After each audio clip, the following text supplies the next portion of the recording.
Hi champions, welcome to our Spardha Guru YouTube channel. ಇವತ್ತು ನಾವು ಜನವರಿಯಿಂದ ಡಿಸೆಂಬರ್ವರೆಗಿನ ಕರೆಂಟ್ ಅಫೇರ್ಸನ್ನು ನೋಡೋಣ. ಇವು PC, PSI, SD, FD, KS ಮುಂತಾದ ಪರೀಕ್ಷೆಗೆ ಹೆಲ್ಪ್ಫುಲ್ ಆಗ್ತವೆ. ನೀವೇನಾದರೂ ಪಾರ್ಟ್ 1 ವಿಡಿಯೋ ನೋಡಿರ್ಲಿಕ್ಕಂದರೆ ಡಿಸ್ಕ್ರಿಪ್ಷನಲ್ಲಿ ಕೊಟ್ಟಿರ್ತೀನಿ. ಅಲ್ಲಿ 1ರಿಂದ 50ರವರೆಗಿನ ಕ್ವಶನ್ಗಳನ್ನು ಡಿಸ್ಕಷನ್ ಮಾಡಿತ್ತು. ಈಗ ಕಂಟಿನ್ಯೂ ಆಗಿ ವಿಡಿಯೋ ಮಾಡೋಣ. ಇವು 2400 ಪ್ರಶ್ನೋತ್ತರಗಳಾಗಿರ್ತವೆ. ಈಗ 51ನೇ ಕ್ವಶನಿಂದ ಸ್ಟಾರ್ಟ್ ಮಾಡೋಣ. ವಿಶ್ವದ ಅತಿ ಎತ್ತರದ ರೈಲು ಸೇತುವೆಯ ಮೇಲೆ ರಾಷ್ಟ್ರಧ್ವಜವನ್ನು ಎಲ್ಲಿ ಹಾರಿಸಲಾಗಿದೆ ಅಂತ ಕೇಳಿದ್ದಾರೆ. ಇದು ಡಿಸ್ಕಷನ್ ಅಷ್ಟೇ, ಇದು ಡಿಸ್ಕಷನ್ ಮಾಡಲ್ಲ, ಇದನ್ನು ಆನ್ಸರ್ ಅಷ್ಟೇ ಹೇಳ್ಕೊತಾಕೀವಿ. ಅದರ ಬಗ್ಗೆ ಸ್ವಲ್ಪ ಎಕ್ಸ್ಪ್ಲೇನ್ ಕೂಡ ಕೊಟ್ಟಿರ್ತೀವಿ. ಇದಕ್ಕೆ ಸರಿಯಾದ ಉತ್ತರ ಯಾವುದಂದರೆ ಜಮ್ಮು ಮತ್ತು ಕಾಶ್ಮೀರ ಸರಿಯಾದ ಉತ್ತರ.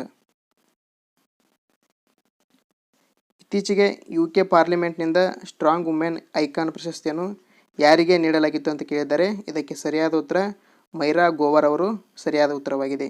ಇವರಿಗೆ ಇತ್ತೀಚೆಗೆ ಏನು ಮಾಡಿದ್ದಾರೆ ಅಂದರೆ ಪಾರ್ಲಿಮೆಂಟ್ನಲ್ಲಿ ಐಕಾನ್ ಪ್ರಶಸ್ತಿಯನ್ನು ನೀಡಿದ್ದಾರೆ. ಪ್ರಮುಖ ಅಂಶ ಏನಂದರೆ ಇಲ್ಲಿ ನೀವು ನೋಡ್ತಿರೋ ಹಾಗೆ ಇವರು ಭಾರತೀಯ ಮೂಲದವರಾಗಿರ್ತಾರೆ. ಹಾಗಾಗಿ UK ಸಂಸತ್ತಿನಲ್ಲಿ ಸ್ಟ್ರಾಂಗ್ ವುಮೆನ್ ಅಂತ ಐಕಾನ್ ಪ್ರಶಸ್ತಿಯನ್ನು ನೀಡಿದ್ದಾರೆ. ಯಾಕಂದರೆ ಭಾರತೀಯ ಮೂಲದವರಾಗಿದ್ದರಿಂದ ಇದನ್ನು ನೆನಪಿಟ್ಟುಕೊಳ್ಳಬೇಕ್ರಿ. ಪಾಕಿಸ್ತಾನದ ಹೊಸ ಆ್ಯಕ್ಟಿಂಗ್ ಪ್ರಧಾನಮಂತ್ರಿ ಅದಕ್ಕೆ ಕೇಳಿದ್ದಾರೆ. ಇದಕ್ಕೆ ಸರಿಯಾದ ಉತ್ತರ ಯಾವುದಂದರೆ ಸಿ ಅನ್ವರ್ ಉಲ್ ಹುಕ್. ಇತ್ತೀಚೆಗೆ ನೆಹರು ಟ್ರೋಫಿ ಬೋಟ್ ರೇಸ್ನ 69ನೇ ಆವೃತ್ತಿಯು ಇತ್ತೀಚೆಗೆ ಎಲ್ಲಿ ನಡೆಯುತ್ತೆ ಅಂತ ಕೇಳಿದ್ದಾರೆ. ಇದಕ್ಕೆ ಸರಿಯಾದ ಉತ್ತರ ಯಾವುದಂದರೆ ಆಪ್ಷನ್ಸ್ ಡಿ ಕೇರಳದಲ್ಲಿ ನಡೆಯಿತು. ಇತ್ತೀಚೆಗೆ ಯಾರು ನ್ಯೂಜಿಲೆಂಡಿನ ಹೊಸ ಪ್ರಧಾನಮಂತ್ರಿಯಾಗಿದ್ದರೆ ಈ ರೀತಿಯಾಗಿ ಕ್ವಶನ್ ಕೇಳ್ತಾರೆ. ಯಾವ ದೇಶವು ಟ್ರೆಂಡಿಂಗ್ನಲ್ಲಿರ್ತೈತಿ, ಆ ದೇಶದ ಪ್ರಧಾನಮಂತ್ರಿ ಅಥವಾ ಅವ್ರ ಕರೆನ್ಸಿ ಇವುಗಳನ್ನು ನೋಡ್ಕೋಬೇಕ್ರಿ.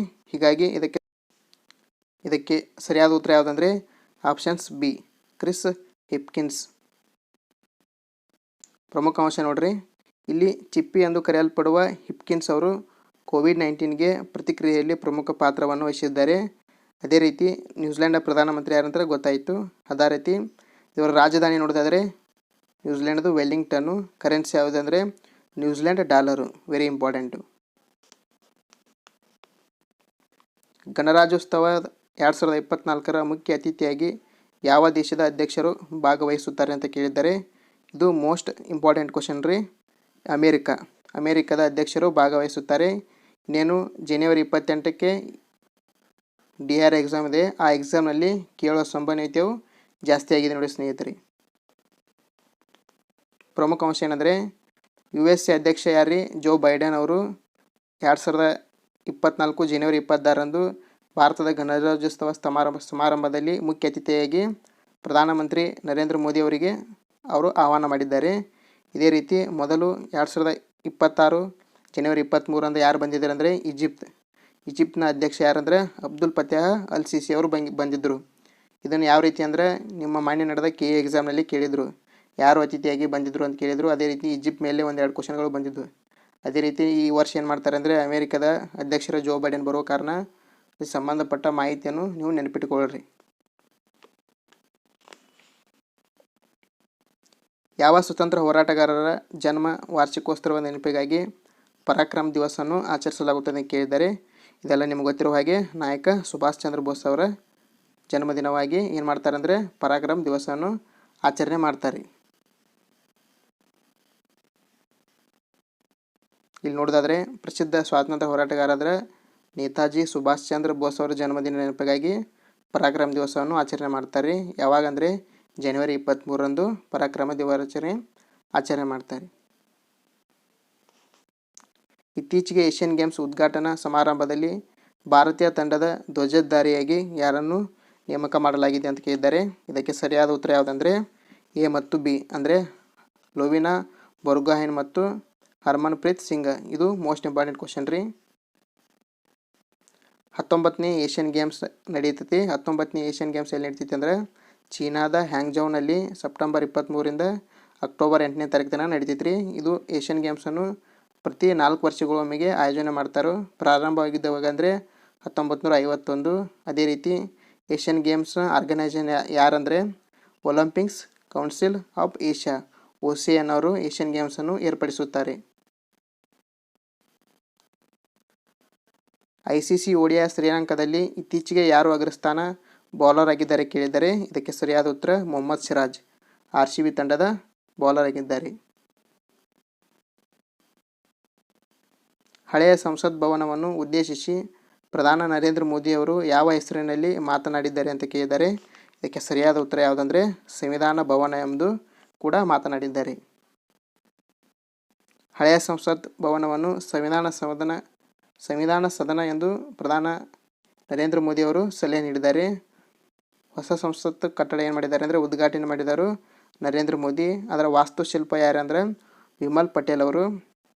ಅದೇ ರೀತಿ ಈ ತಯಾರಿಕೆ ಏನು ಮಾಡಿದ್ದಾರೆ ಅಂದರೆ ಟಾಟಾ ಗ್ರೂಪ್ ವತಿಯಿಂದ ತಯಾರಿಕೆ ಮಾಡಿದ್ದಾರೆ.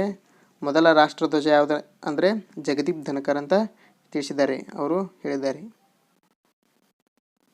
ಇತ್ತೀಚೆಗೆ ಆಪರೇಷನ್ ಸಜಾಗ್ ವ್ಯಾಯಾಮವನ್ನು ಯಾರಿಂದ ನಡೆಸಲಾಗಿದೆ ಅಂತ ಕೇಳಿದ್ದಾರೆ ಇದಕ್ಕೆ ಸರಿಯಾದ ಉತ್ತರ ಭಾರತೀಯ ಕೋಸ್ಟ್ ಗಾರ್ಡ್. ಇದು ಕೂಡ ಇಂಪಾರ್ಟೆಂಟ್ ಕ್ವಶನ್ ರೀ. ಆಪರೇಷನ್ ಸಜಾಗ್ ಎಂಬುದು ಕರಾವಳಿ ಭದ್ರತೆ ಅಂದರೆ ಆಪರೇಷನ್ ಸಜಾಗನ್ನು ಯಾರು ಮಾಡಿದ್ದಾರೆ ಅಂತ ಕೇಳಿದ್ರೆ ಭಾರತೀಯ ಕೋಸ್ಟಲ್ ಗಾರ್ಡ್ ರೀ. ಅದೇ ರೀತಿ ಎದರ ಸಲುವಾಗಿ ಮಾಡಿದ್ದಾರೆ ಅಂದರೆ ಕರಾವಳಿ ಭದ್ರತೆಯನ್ನು ಹೆಚ್ಚಿಸುವ ಎಲ್ಲ ಪಾಲುದಾರರು ತೊಡಗಿಸಿಕೊಳ್ಳಲು ನಡೆಸಿದ ಒಂದು ವ್ಯಾಯಾಮ ಅಂತ ಹೇಳ್ತಾರೆ. ಭಾರತೀಯ ಕೋಸ್ಟ್ ಗಾರ್ಡ್ 1978ರಲ್ಲಿ ಸ್ಥಾಪನೆಯಾಗಿ ಇದರ ಕೇಂದ್ರ ಕಚೇರಿ ಬಂದು ದೆಹಲಿ. ಅದೇ ರೀತಿ ಪ್ರಸ್ತುತ ಅಧ್ಯಕ್ಷರು ರಾಕೇಶ್ ಪಾಲ್. ಯುರೋಪಿನ ಅತಿ ಎತ್ತರದ ಸಕ್ರಿಯ ಜ್ವಾಲಾಮುಖಿ ಮೌಂಟ್ ಎಟ್ನಾ ಯಾವ ದೇಶದಲ್ಲಿ ಸ್ಫೋಟಗೊಂಡಿದೆ ಅಂತ ಕೇಳಿದ್ದಾರೆ.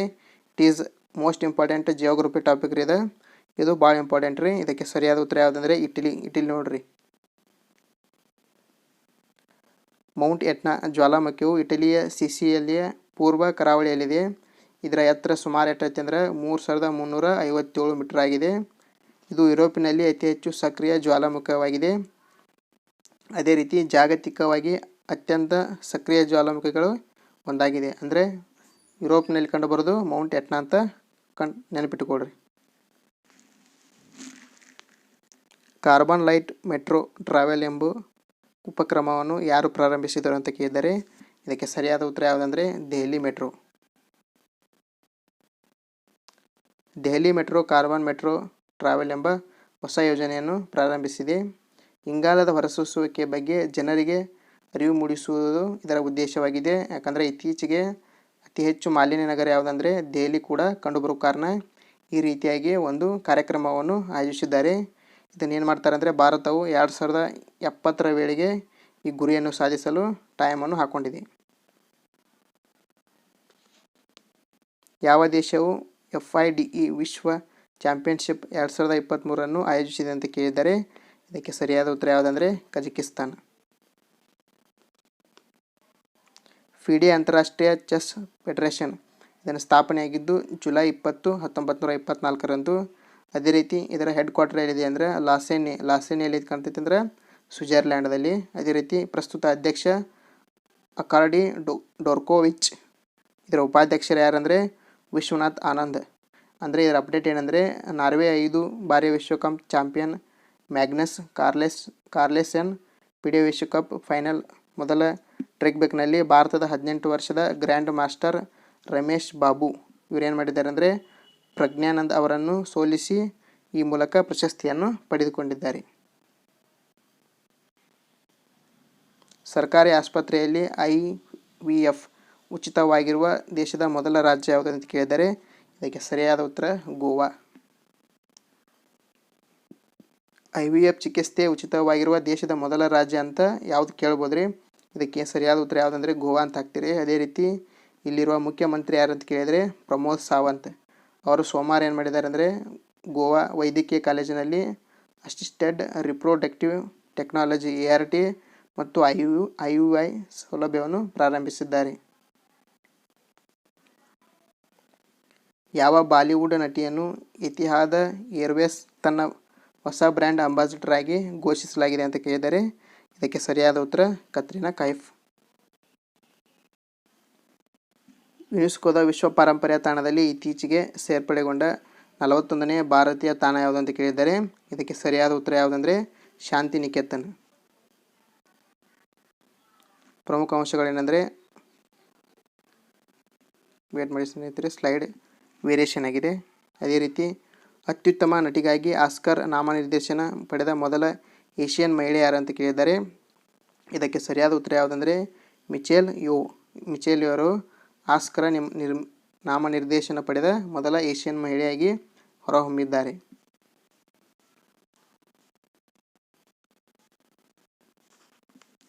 ಇತ್ತೀಚೆಗೆ ಪುರುಷರದ ಏಷ್ಯಾ ಕಪ್ 2023 ಗೆದ್ದವರು ಯಾರಂತ ಕೇಳಿದ್ದಾರೆ. ನಿಮ್ಗೆ ಗೊತ್ತಿರುವ ಹಾಗೆ ಏಷ್ಯಾ ಕಪ್ ಗೆದ್ದವರು ಯಾರಂದರೆ ಭಾರತ.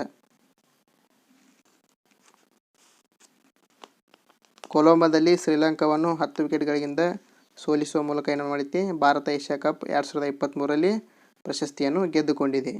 ಇದು ಭಾರತಕ್ಕೆ 8ನೇ ಏಷ್ಯಾ ಕಪ್ ಪ್ರಶಸ್ತಿಯಾಗಿದೆ. ಯಾವ ದೇಶವು 15ನೇ ಬ್ರಿಕ್ಸ್ ಶೃಂಗಸಭೆ 2023 ಆಯೋಜಿಸುತ್ತದೆ ಮತ್ತು ಯಾವ ದೇಶವು 15ನೇ ಬ್ರಿಕ್ಸ್ ಶೃಂಗಸಭೆಯನ್ನು ಆಚರಿಸುತ್ತದೆ ಕೇಳಿದರೆ, ಇದಕ್ಕೇನೆಂದರೆ 15ನೇ ಬ್ರಿಕ್ಸ್ ಸಮ್ಮೇಳನವನ್ನು ಯಾರು ಆಯೋಜನೆ ಮಾಡ್ತಾರೆ ಅಂತ ಕೇಳಿದ್ದಾರೆ ಈ ವರ್ಷ. ಇದಕ್ಕೆ ಸರಿಯಾದ 15ನೇದಂದರೆ ಲಾಸ್ಟ್ ಇಯರು 2023. ಈಗ 2024 ಇದೆ. 2023 ನಡೆದಿದ್ದು ಯಾರು ಅಂದರೆ ನಿಮಗೆ ಖಂಡಿತವಾಗಲೂ ಗೊತ್ತಿರ್ತೈತಿ. ಇದಕ್ಕೆ ಸರಿಯಾದ ಉತ್ತರ ಯಾವುದಂದರೆ ದಕ್ಷಿಣ ಆಫ್ರಿಕಾ. ಅದೇ ರೀತಿ 16ನೇದು ಎಲ್ಲಿ ನಡೀತೈತೆ ಅಂತ ಕೇಳಿದ್ದಾರೆ ನೋಡಿ ಸ್ನೇಹಿತರೆ. Brazil, Russia. ಬ್ರಿಕ್ಸ್ ಅಂದರೆ ಬ್ರೆಜಿಲ್, ರಷ್ಯಾ, ಭಾರತ, ಚೀನಾ, ದಕ್ಷಿಣ ಆಫ್ರಿಕಾ. ಅದೇ ರೀತಿ 2009 16ನೇ ತಾರೀಕು ಮೊದಲ ಶೃಂಗಸಭೆ ನಡೀತೈತಿ. ಈಗ ಬ್ರಿಕ್ಸ್ ಬಗ್ಗೆ ಏನು ಟ್ರೆಂಡಿಗಿದೆ ಅಂದರೆ Egypt, Iran, Saudi Arabia, United Arab Emirates, Ethiopia ಮತ್ತು ಅರ್ಜೆಂಟೈನಾಗಳು ಬ್ರಿಕ್ಸ್ಗೆ ಸೇರ್ಪಡೆಗೊಳ್ಳುತ್ತವೆ ಅಂತ ಹೇಳಿದ್ದಾರೆ. ಅದರಲ್ಲಿ ಏನಿದೆ, ಅರ್ಜೆಂಟೈನಾವು ಇತ್ತೀಚೆಗೆ ತನ್ನ ಸೇರ್ಪಡೆಯನ್ನು ಗೊಳ್ಳುವುದಿಲ್ಲ ಅಂತೇಳಿ ಹೊರಗೆ ಬಂದೈತ್ರಿ. ಉಳ್ಕೋದು ಈಜಿಪ್ತರು ಇವೆಲ್ಲ ಸೇರ್ತಂತ ಈಗಾಗಲೇ ಹೇಳಿದ್ದಾವೆ. ಯಾವ ದೇಶದಲ್ಲಿ ನೆಗ್ಲೇರಿಯಾ ಫೌಲೇರಾ ಅಥವಾ ಮೆದುಳು ತಿನ್ನುವ ಅಮೀಬಾ ಮೊದಲ ಪ್ರಕರಣ ಕಂಡು ಬಂದಿದೆ ಅಂತ ಕೇಳಿದ್ದಾರೆ. ಇದಕ್ಕೆ ಸರಿಯಾದ ಉತ್ತರ ಯಾವುದಂದರೆ ದಕ್ಷಿಣ ಕೊರಿಯಾ. ನಗ್ಲೇರಿಯಾ ಫೌಲೇರೆ ಅಂದರೆ ಮೆದುಳು ತಿನ್ನುವ ಅಮೀಬಾವು ಮೂಗಿನ ಮೂಲಕ ದೇಹವನ್ನು ಪ್ರವೇಶಿಸಿದಾಗ ಜನರಿಗೆ ಸೋಂಕನ್ನು ತಗುಲುತ್ತದೆ. ಅದೇ ರೀತಿ ಜನರು ಈಜಲು, ಡ್ರೈವಿಂಗ್ ಮಾಡಲು ಹೋದಾಗ ಇದು ಸಾಮಾನ್ಯವಾಗಿ ಬರುವ ರೋಗವಾಗಿದೆ. ಪ್ರಧಾನಿ ವಿಶ್ವಕರ್ಮ ಯೋಜನೆಯನ್ನು ಪ್ರಧಾನಿ ನರೇಂದ್ರ ಮೋದಿಯವರು ಯಾವಾಗ ಪ್ರಾರಂಭಿಸಿದ ಅಂತ ಕೇಳಿದ್ದಾರೆ. ಇದಕ್ಕೆ ಸರಿಯಾದ ಉತ್ತರ ಯಾವುದಂದರೆ 17 ಸೆಪ್ಟೆಂಬರ್ 2023. ಅದೇ ರೀತಿ ವಿಶ್ವಕರ್ಮ ಯೋಜನೆಯನ್ನು ಯಾರಿಗೆ ಸಂಬಂಧಪಟ್ಟಿದೆ ಅಂತ ಕೇಳಿದರೆ ಕುಶಲಕರ್ಮಿಗಳಿಗೆ. ಇದನ್ನು ನೆನಪಿಟ್ಟುಕೊಳ್ಳ್ರಿ. ಪ್ರಧಾನಿ ನರೇಂದ್ರ ಮೋದಿಯವರು ಸೆಪ್ಟೆಂಬರ್ 17 ವಿಶ್ವಕರ್ಮ ಜಯಂತಿಯ ಸಂದರ್ಭದಲ್ಲಿ ಪ್ರಧಾನಮಂತ್ರಿ ವಿಶ್ವಕರ್ಮ ಯೋಜನೆಗೆ ಚಾಲನೆ ನೀಡಿದರು. ಇದು ಸಾಂಪ್ರದಾಯಿಕವಾಗಿ ಕರಕುಶಲತೆಯಲ್ಲಿ ತೊಡಗಿರುವ ಜನರಿಗೆ ಬೆಂಬಲ ಮತ್ತು ಕೌಶಲ್ಯ ನೀಡಲು ಪ್ರಧಾನಿ ನರೇಂದ್ರ ಮೋದಿಯವರು ಉದ್ಘಾಟಿಸಿದರು. ಪ್ರತಿ ವರ್ಷ ಅಂತಾರಾಷ್ಟ್ರೀಯ ಪ್ರಜಾಪ್ರಭುತ್ವ ದಿನವನ್ನು ಯಾವಾಗ ಆಚರಿಸಲಾಗುತ್ತದೆ ಅಂತ ಕೇಳಿದರೆ ಇದಕ್ಕೆ ಸರಿಯಾದ ಉತ್ತರ ಸೆಪ್ಟೆಂಬರ್ 15. ಪ್ರತಿ ವರ್ಷ ಸೆಪ್ಟೆಂಬರ್ 15ರಂದು ಅಂತಾರಾಷ್ಟ್ರೀಯ ಪ್ರಜಾಪ್ರಭುತ್ವ ದಿನವನ್ನು ಆಚರಿಸಲಾಗುತ್ತದೆ. ಇದರ ಥೀಮ್ ಏನಂದರೆ ಮುಂದಿನ ಪೀಳಿಗೆಯ ಸಬಲೀಕರಣ ಅಂತ ಹೇಳ್ತಿದ್ದಾರೆ. ಅದೇ ರೀತಿ ಪ್ರಪಂಚದಾದ್ಯಂತ ಪ್ರಜಾಪ್ರಭುತ್ವವನ್ನು ಉತ್ತೇಜಿಸುವುದು ಪ್ರಜಾಪ್ರಭುತ್ವ ದಿನ ಮುಖ್ಯ ಉದ್ದೇಶ ಏನಂದರೆ ಈ ದಿನವನ್ನು 2007ರಲ್ಲಿ ವಿಶ್ವಸಂಸ್ಥೆಯು ಏನು ಮಾಡಿದೈತಿ, ಘೋಷಣೆ ಮಾಡ್ದೈತ್ರಿ. ಮಾಸ್ಟರ್ ಕಾರ್ಡ್ ಇಂಡಿಯಾದ ಹೊಸ ಅಧ್ಯಕ್ಷರು ಯಾರು ಅಂತ ಕೇಳಿದರೆ ಇದಕ್ಕೆ ಸರಿಯಾದ ಉತ್ತರ ಯಾವುದಂದರೆ ರಜನೀಶ್ ಕುಮಾರ್. ದೇಶದಲ್ಲಿ ಅತಿ ದೊಡ್ಡ LED ಪರದೆಯನ್ನು ಯಾವ ಕಟ್ಟಡದಲ್ಲಿ ಅಳವಡಿಸಲಾಗಿದೆ ಅಂತ ಕೇಳಿದ್ದಾರೆ. ಇದಕ್ಕೆ ಸರಿಯಾದ ಉತ್ತರ ಯಾವುದಂದರೆ ಯಶೋಭೂಮಿ. ಇದು ಇಂಡಿಯಾ ಇಂಟರ್ನ್ಯಾಷನಲ್ ಕನ್ವೆನ್ಷನ್ ಮತ್ತು ಎಕ್ಸ್ ಸೆಂಟರ್ ICICIನಿಂದ ಅಭಿವೃದ್ಧಿಪಡಿಸಲಾಗಿದೆ. ಅದೇ ರೀತಿ ಭಾರತದ ಅತಿ ದೊಡ್ಡ LED ಪರದೆಯನ್ನು ಇದರಲ್ಲಿ ಎಲ್ಲಿ ಯಶೋಧೆಯಲ್ಲಿ ಬಿಡುಗಡೆ ಮಾಡುತ್ತಿದ್ದಾರೆ. ಪ್ರಧಾನಿ ನರೇಂದ್ರ ಮೋದಿಯವರು 17 ಸೆಪ್ಟೆಂಬರ್ 2023ರಂದು ಇಂಡಿಯಾ ಇಂಟರ್ನ್ಯಾಷನಲ್ ಕನ್ವೆನ್ಷನ್ ಮತ್ತು ಎಕ್ಸ್ಪೋ ಸೆಂಟರ್ ಯಶೋಭೂಮಿಯಲ್ಲಿ ಭಾಗವಹಿಸಿದ್ದಾರೆ. ಅದೇ ರೀತಿ ಇದನ್ನು ದೆಹಲಿಯಲ್ಲಿ ದ್ವಾರಕಾದಲ್ಲಿ ನಿರ್ಮಿಸಲಾಗಿದೆ. ಇತ್ತೀಚೆಗೆ 4 ರನ್ವೇಗಳನ್ನು ಹೊಂದಿರುವ ಭಾರತದ ಮೊದಲ ವಿಮಾನ ನಿಲ್ದಾಣ ಯಾವುದಂತ ಕೇಳಿದರೆ ಇದನ್ನು ಈ ರೀತಿಯಾಗಿ ಕ್ವಶನ್ಗಳನ್ನು ಕೇಳಬಹುದು ಸ್ನೇಹಿತರೆ. ನೀವು ಈ ಕ್ವಶನ್ಗಳನ್ನು ನಾವು ಹಿಂದಿನ ಎಕ್ಸಾಮ್ನಲ್ಲಿ ಯಾವ ರೀತಿಯಾಗಿ ಕೇಳಿದ್ದಾರೆ ಅಥವಾ ಮುಂದಿನ ಎಕ್ಸಾಮ್ನಲ್ಲಿ ಯಾವ ರೀತಿ ಕೇಳಬಹುದು ಎಂಬುದನ್ನು ಡಿಸೈಡ್ ಮಾಡಿಬಿಟ್ಟು ಈ ರೀತಿಯಾಗಿ ಕ್ವಶನ್ಗಳನ್ನು ಕರೆಂಟ್ ಅಫೇರ್ಸ್ ಕ್ವಶನ್ಗಳನ್ನು ತೆಗೆದಿದ್ದೇವೆ. ಇದಕ್ಕೆ ಸರಿಯಾದ ಉತ್ತರ ಯಾವುದಂದರೆ ಇಂದಿರಾ ಗಾಂಧಿ ಅಂತಾರಾಷ್ಟ್ರೀಯ ವಿಮಾನ ನಿಲ್ದಾಣ. ದೆಹಲಿಯ ಇಂದಿರಾ ಗಾಂಧಿ ಅಂತಾರಾಷ್ಟ್ರೀಯ ವಿಮಾನ ನಿಲ್ದಾಣವು IGEI ಅಂದರೆ 4 ರನ್ವೇಗಳನ್ನು ಹೊಂದಿರುವ ಭಾರತದ ಮೊದಲ ವಿಮಾನ ನಿಲ್ದಾಣವಾಗಿದೆ. ವಿಮಾನ ನಿಲ್ದಾಣದ 4ನೇ ರನ್ವೇ ನಾಗರಿಕರ ವಿಮಾನಯಾನ ಸಚಿವ ಜ್ಯೋತಿರಾದಿತ್ಯ ಸಿಂಧ್ಯಾ ಅವರು ಉದ್ಘಾಟನೆ ಮಾಡಿದ್ದರು. ಇದರಿಂದ ವಿಮಾನದಿಂದ ಸುಮಾರು 1400-1500ವರೆಗೆ ದಿನಾರು ಸುಮಾರು 200 ವಿಮಾನಗಳು ಹಾರಾಟವನ್ನು ನಡೆಸುತ್ತವೆ.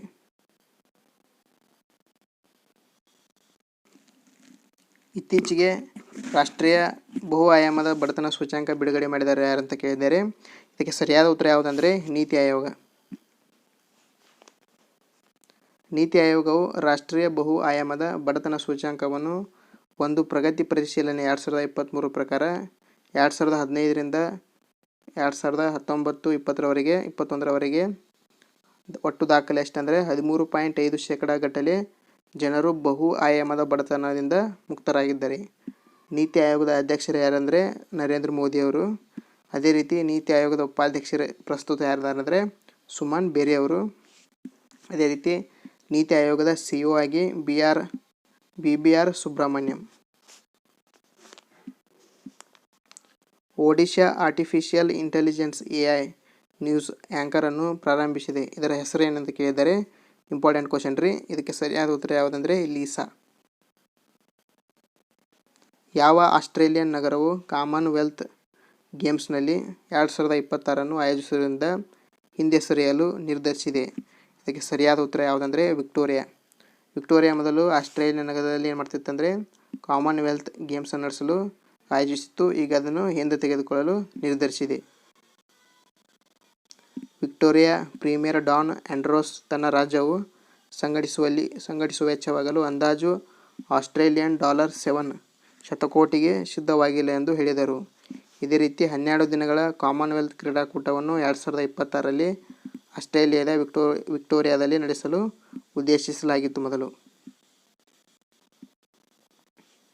ಯಾವ ದೇಶವು ಇತ್ತೀಚೆಗೆ ಚೀನಾವನ್ನು ಬಿಟ್ಟು ವಿಶ್ವದ ಅತಿ ಹೆಚ್ಚು ಜನಸಂಖ್ಯೆ ಹೊಂದಿರುವ ದೇಶವಾಗಿದೆ ಅಂತ ಕೇಳಿದರೆ ಇದಕ್ಕೆ ಸರಿಯಾದ ಉತ್ತರ ಭಾರತ. ಇದು ಕೂಡ ಒಂದು ಇಂಪಾರ್ಟೆಂಟ್ ಕ್ವಶನ್ ರೀ. ವರ್ಲ್ಡ್ ಪಾಪ್ಯುಲೇಷನ್ ರಿವ್ಯೂ ಅಂದರೆ ಅಂದಾಜಿನ ಪ್ರಕಾರ ಏನೈತಿ, ಭಾರತ ಏನು ಮಾಡೈತಿ ಚೀನಾವನ್ನು ಹಿಂದಿಕ್ಕಿ ವಿಶ್ವದ ಅತಿ ಹೆಚ್ಚು ಜನಸಂಖ್ಯೆ ಹೊಂದಿರುವ ದೇಶವಾಗಿದೆ. Important question. ಅದೇ ರೀತಿ ಸೆಪ್ಟೆಂಬರ್ 2023 ಹೊತ್ತಿಗೆ ಭಾರತದ ಜನಸಂಖ್ಯೆ ಎಷ್ಟಾಗಿತ್ತು ಅಂದರೆ 143.7 ಕೋಟಿ ಆಗಿತ್ತು. ಇತ್ತೀಚೆಗೆ ವಿಶ್ವ ಬ್ಯಾಂಕ್ನ 14ನೇ ಅಧ್ಯಕ್ಷರಾಗಿದ್ದ ಯಾರಂದರೆ ಅಧ್ಯಕ್ಷರು ಯಾರಂತ ಕೇಳಿದರೆ ನಿಮಗೆ ಗೊತ್ತಿರುವ ಹಾಗೆ ಸರಿಯಾದ ಉತ್ತರ ಯಾವುದಂದರೆ ಅಜಯ್ ಬಂಗಾ. ವಿಶ್ವ ಬ್ಯಾಂಕ್ ಸ್ಥಾಪನೆಯಾಗಿದ್ದು 1945. Headquarter Washington DC. ಅದೇ ರೀತಿ ಪ್ರಸ್ತುತ ಅಧ್ಯಕ್ಷರು ಯಾರಂದರೆ ಅಜಯ್ ಬಂಗಾ. ಭಾರತದ ಮೊದಲ ಕಾರ್ಬನ್ ಮುಕ್ತ ಗ್ರಾಮವನ್ನು ಯಾವ ರಾಜ್ಯದಲ್ಲಿ ಭಿವಂಡಿಯಲ್ಲಿ ಅಭಿವೃದ್ಧಿಪಡಿಸಲಾಗಿದೆ ಅಂತ ಕೇಳಿದರೆ ಇದಕ್ಕೆ ಸರಿಯಾದ ಉತ್ತರ ಮಹಾರಾಷ್ಟ್ರ. Important question. ಇತ್ತೀಚೆಗೆ ಭಾರತದ ಮೊದಲ ಕಾರ್ಬನ್ ಮುಕ್ತ ಗ್ರಾಮ ಮಹಾರಾಷ್ಟ್ರ ರಾಜ್ಯದ ಭಿವಂಡಿ ಗ್ರಾಮದಲ್ಲಿ ಅಭಿವೃದ್ಧಿಯನ್ನು ಪಡಿಸಲಾಗಿದೆ. ಈ ಉಪಕ್ರಮದ ಉದ್ದೇಶವು ಗ್ರಾಮೀಣ ಪ್ರದೇಶಗಳಲ್ಲಿನ ಅತ್ಯಂತ ಪರಿಣಾಮಕಾರಿ ಮತ್ತು ಶುದ್ಧ ಶಕ್ತಿಯ ಮೂಲವನ್ನು ಸೃಷ್ಟಿಸುವುದು ಮತ್ತು ಇಂಗಾಲದ ಹೊರಸೂಸುವಿಕೆಯನ್ನು ಮಾಡ್ತೈತಿ ಕಡಿಮೆ ಮಾಡುವ ಸಾಮರ್ಥ್ಯವನ್ನು ಹೆಚ್ಚಿಸುವುದಾಗಿದೆ. ಇತ್ತೀಚೆಗೆ ದುಲೀಪ್ ಟ್ರೋಫಿ 2023 ಪ್ರಶಸ್ತಿಯನ್ನು ಯಾರು ಗೆದ್ದಾರೆ ಅಂತ ಕೇಳಿದ್ದಾರೆ. ಇದಕ್ಕೆ ಸರಿಯಾದ ಉತ್ತರ ದಕ್ಷಿಣ ಪ್ರದೇಶ್. ದಕ್ಷಿಣ ವಲಯದ ದುಲೀಪ್ ಟ್ರೋಫಿ 2023 ಪ್ರಶಸ್ತಿಯನ್ನು ಗೆದ್ದೈತಿ. ರನ್ನರ್ ಅಫ್ ಯಾರಂದರೆ ಪಶ್ಚಿಮ ಪ್ರದೇಶ್.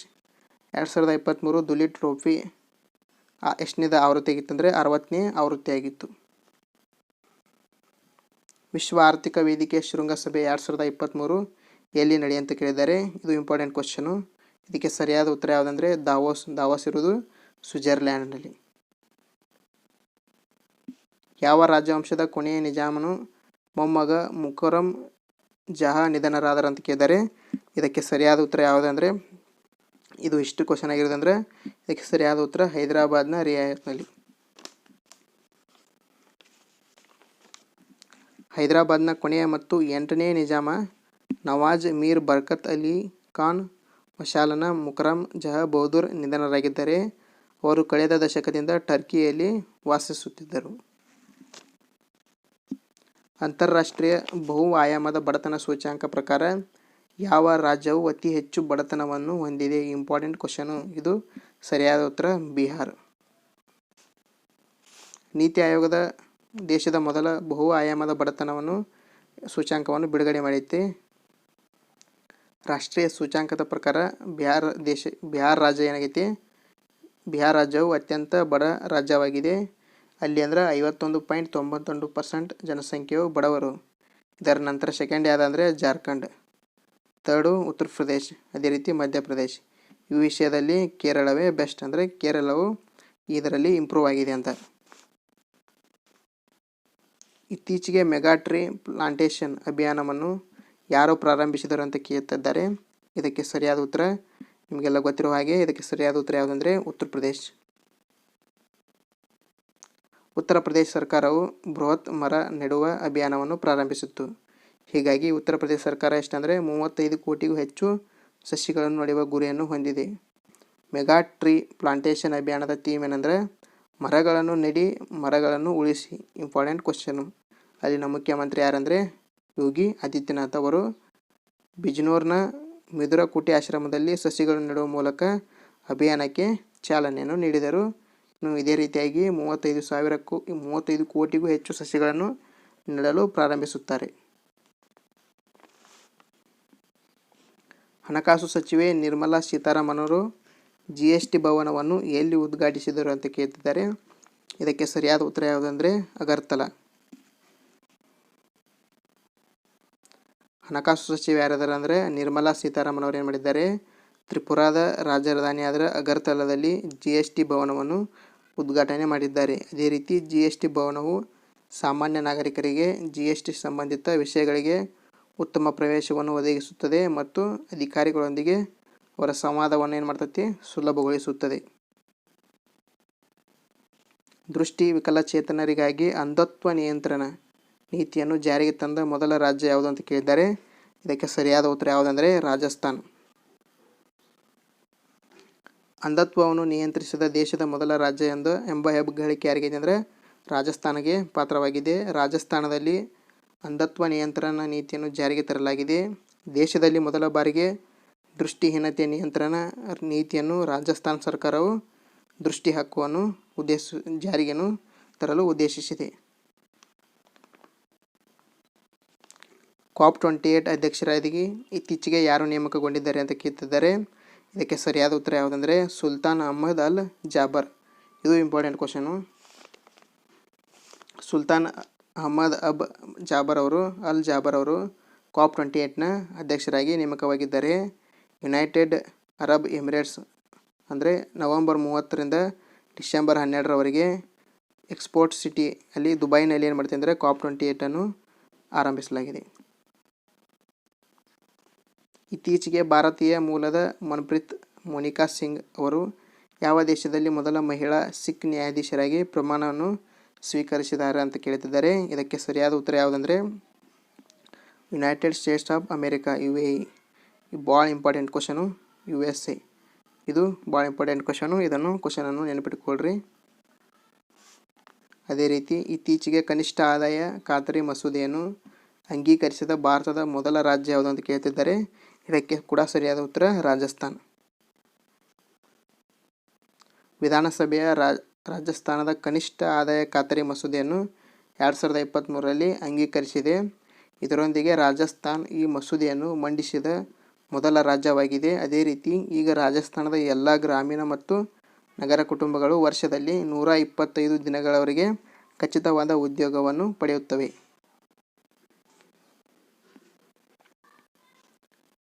ಅಜಯ್ ಟು ಯೋಗಿ ಆದಿತ್ಯನಾಥ್ ಪುಸ್ತಕದ ಲೇಖಕರು ಯಾವ್ದಕ್ಕೆ ಕೇಳ್ತಿದ್ದಾರೆ.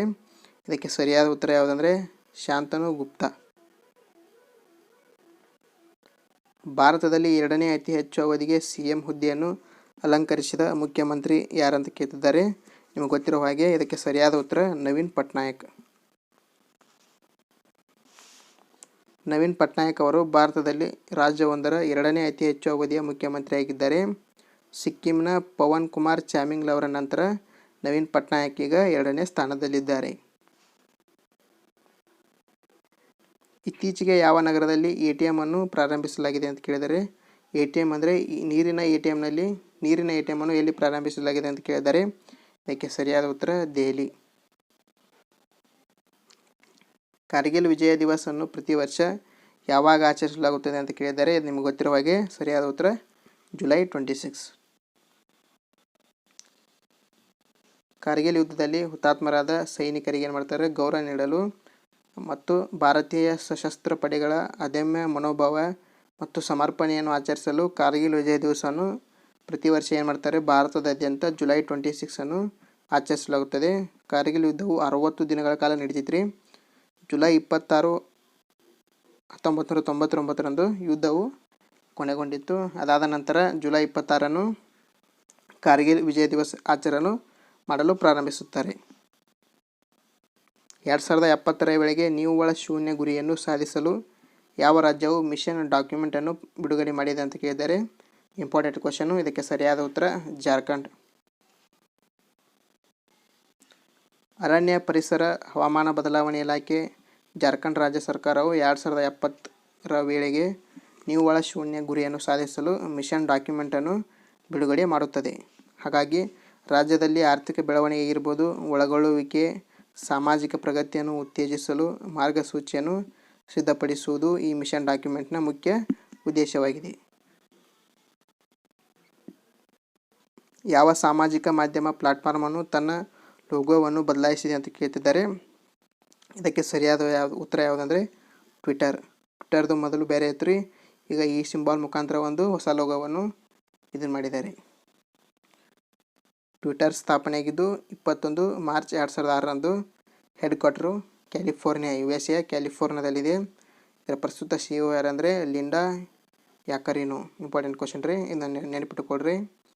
ಅದೇ ರೀತಿ ಸ್ಪರ್ಧಾರ್ಥಿಗಳ್ರಿ, ನಿಮಗೆ ಈ ವಿಡಿಯೋ ಇಷ್ಟವಾದರೆ ಕಮೆಂಟ್ ಮೂಲಕ ನಿಮ್ಮ ಕಮೆಂಟ್ ಮೂಲಕ ತಿಳಿಸ್ರಿ. ನಿಮಗೆ ಅಭಿಪ್ರಾಯವನ್ನು ಕಮೆಂಟ್ ಮೂಲಕ ತಿಳಿಸ್ರಿ.